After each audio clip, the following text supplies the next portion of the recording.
Em nosso estudo de hoje, a lição 13 do livro Dinheiro tem por título Talentos.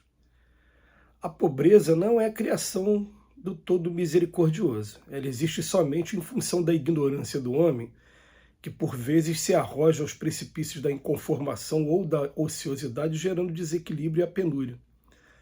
Há talentos do Senhor distribuídos por todas as criaturas em toda parte.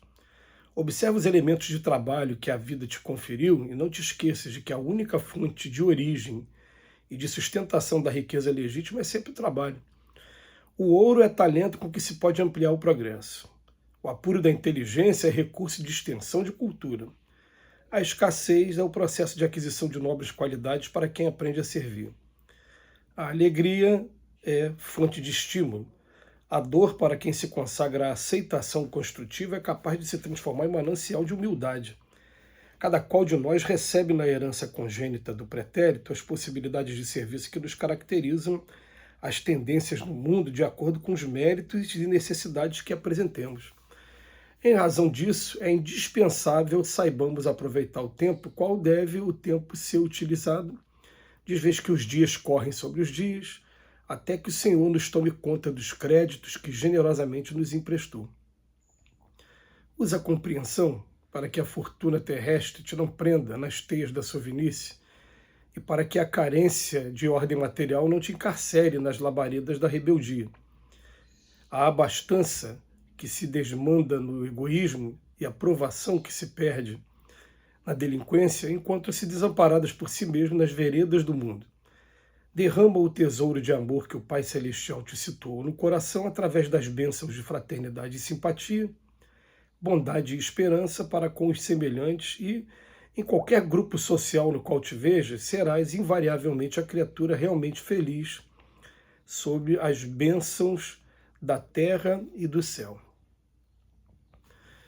Uma visão diferenciada dos talentos na lição do Emmanuel. É uma coisa que a gente vai perceber no estudo de Emmanuel, em primeiro lugar, né, quando a gente analisou aqueles 9 livros iniciais, que tem a característica de iniciar com um versículo bíblico e depois comentar, você vai ver que o Emmanuel ele tem a capacidade de pegar um único versículo e ter 3, 4 interpretações diferentes. Hoje ele vem fazer a mesma coisa com relação ao talento. E ele vem falar para a gente inicialmente que a pobreza ela não é criação de Deus, que ela vai existir em função da nossa ignorância. E a gente passou a ter um conceito diferenciado a partir desse livro com relação à prova da riqueza e da pobreza. Antes a gente falava prova da miséria, e a gente reviu esse conceito, porque a miséria é uma condição que não deveria existir aqui na Terra. Deveria existir só a prova da riqueza ou da pobreza. A miséria é uma criação do homem, existe em função da ignorância do homem, porque a miséria, a gente pode chamar de miséria o quê? É você está sendo privado até do necessário. E a gente para ver na Lei de Progresso, lá no Livro dos Espíritos, que uma civilização de verdade não deixa nenhum dos seus membros ficarem na miséria. Está puxando a atenção, né? Puxando a orelha de cada um de nós, aqui, chamando a atenção de cada um de nós.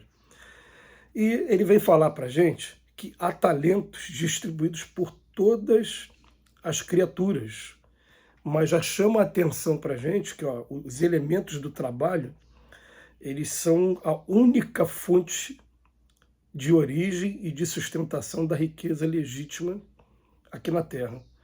Única fonte, única fonte. O ouro é talento que pode ampliar o progresso. A inteligência pode dar mais cultura. O ouro é o talento, nesse ponto, você conquistar, ter a capacidade de conquistar e depois de utilizar da maneira correta e de manter, é que seria o talento. Mas o que ele está querendo dizer para a gente é que ele pode sim ser utilizado como meio da gente estudar, da gente fazer até progresso com relação a comércios também, enfim. Aí depois ele fala, mas a escassez é um processo de aquisição de nobres qualidades. Porque quando a gente passa pela prova da escassez, a gente começa a ver realmente o valor do dinheiro, a gente vai ter assim, umas visões assim, até interessantes. Eu estava conversando com algumas pessoas que têm poder aquisitivo alto e elas falando assim, não, hoje quem tem poder aquisitivo alto não compra nada à vista. A pessoa compra a prazo e o dinheiro que ela tem o dinheiro para comprar à vista, mas ela compra a prazo e investe o dinheiro, aplica o dinheiro em alguma coisa, o dinheiro que sobrou, e aí vai pagando as prestações com o resultado da aplicação do dinheiro que teve aqui. Uma outra coisa interessante que me falaram também, né? Por exemplo, quando você vai comprar carro, por exemplo, você entra na concessionária e fala assim, o que que você tem aí com taxa zero? Aí a pessoa fala o que que tem, o que que eu preciso para comprar, quanto que eu preciso dar de entrada? Preciso dar de entrada tanto. Ele vai arrumar um jeito por fora de não entrar nesses juros altíssimos que o mercado brasileiro oferece, mas procurar um jeito ou de fazer empréstimos mais facilitados se ele for funcionário público, tentar arrumar um jeito de pagar o menos possível a taxa de juros. Quer dizer, são talentos que a pessoa vai adquirindo conforme ela vai estudando a escassez. Então, através da escassez, a gente começa a ver qual é o melhor dia de mercado, a gente começa a ver qual é o dia que você vai comprar só carne, porque a carne está mais barata, qual é o dia só do sacolão. A gente começa a ter noção de preço das coisas e pesquisar mesmo. E isso vai dar, o que ele fala assim, ó, nobres qualidades para quem aprende a servir. Porque a gente começa vendo para a gente, mas daqui a pouco a gente vai ver para o todo, para o coletivo. Daqui a pouco, até mesmo na administração de uma obra social dentro da casa espírita, a gente vai começar a ter essa noção de valores também, porque a casa espírita precisa o tempo todo de manutenção, de obra, o tempo todo de serviços também. E a gente vai ter essa noção de como fazer essa gerência. Aí depois ele fala para a gente, a alegria é fonte do estímulo, a dor, para quem se consagra à aceitação construtiva, é capaz de se transformar em manancial de humildade. É difícil no início, dói no início, mas a gente começa a ver, peraí, tem gente passando por situação mais difícil ainda que está conseguindo. O que é que eu preciso? Eu preciso restringir aqui, de repente eu estou gastando mais aqui.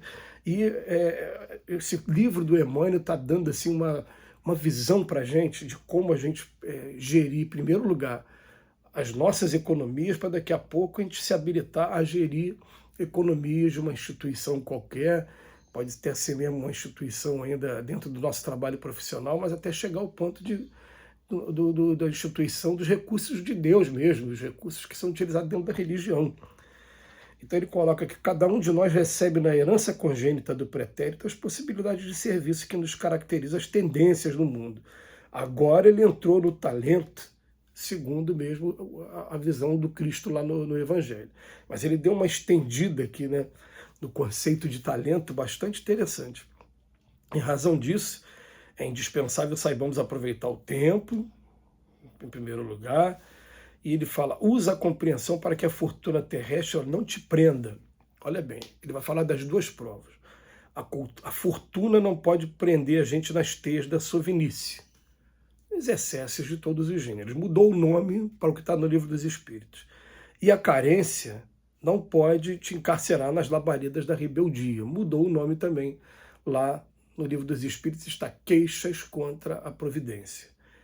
A prova da riqueza leva a gente aos excessos de todos os gêneros, a sovinice, e a prova da pobreza pode levar a gente às queixas contra Deus. A abastança que se desmanda no egoísmo é a aprovação que se perde na delinquência. E a aprovação que se perde na delinquência, enquanto se desamparadas por si mesmo das veredas do mundo. Então, ele está dizendo para a gente o seguinte, da gente utilizar o máximo que a gente puder os nossos talentos para aproveitar as oportunidades de aprendizado, porque a gente vai perceber que essas oportunidades elas vêm para todo mundo. A questão é a gente saber aproveitar da melhor maneira e aprender com elas, mas querendo ou não querendo, isso não é questão de eu dizer assim, uma encarnação você vai ser rico e outra encarnação você vai ser pobre. Na mesma encarnação a gente pode ler, está rico, está pobre, está rico, está pobre, como teste. Eu me lembro de um milionário uma vez falando, ele disse, eu mesmo perdi tudo 4 vezes. E quando eu perdi tudo foi a excelente oportunidade de me conhecer, de saber quem eu sou de verdade e acabou fazendo fortuna de novo. Muito obrigado, Emmanuel, pelas informações e que Jesus nos abençoe hoje e sempre.